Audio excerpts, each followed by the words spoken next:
I think we might be able to see one of the biggest trades in NFL history happen in the next few weeks. Now, this is mostly speculation, and the team involved is denying it, but there are a lot of really interesting breadcrumbs here. So currently, NFL teams are only allowed to trade draft picks up to 3 years out, but the Browns just submitted a proposal to change that to 5 years. This makes the potential haul of draft picks a team can ask for in a trade significantly higher, and it makes large trades more palatable because if you want to send a team 3 first-round picks, you can space those out over 5 years rather than having to go without a first-round pick for 3 years straight. When the Browns first proposed this a few weeks ago, my first thought was, oh my God, Cleveland, not again. But now it feels obvious that I had that completely wrong.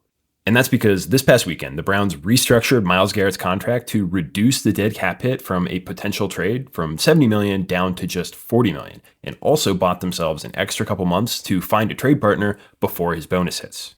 It basically pushes a bunch of his bonus money so that rather than hitting at the end of March every season, it hits just a week before the season starts. They moved some of his 2029 and 2030 salary forward as a thank you, but overall, Myles Garrett is getting his money later. Which makes me wonder, why would he agree to this if it's not to set up a potential trade? After all, this is the kind of restructure that actually requires his consent, unlike most restructures that we see. Now, the Browns actually just rescinded their whole pick trading proposal after it became clear that it wasn't going to pass. And they have been flatly denying any intention to trade Myles Garrett, but we see this happen all the time in sports. You say you're not going to trade a guy to try to inflate his value.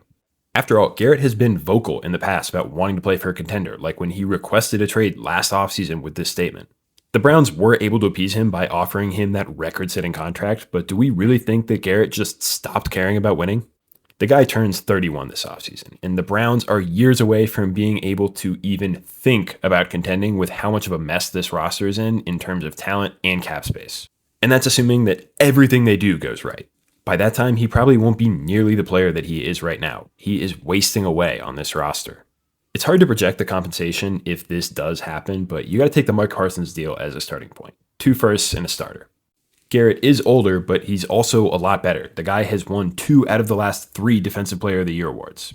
I think we could totally see 2 firsts, a second, a third, and a young player, but his price is only going to go down as he ages. Trading him now just makes too much sense.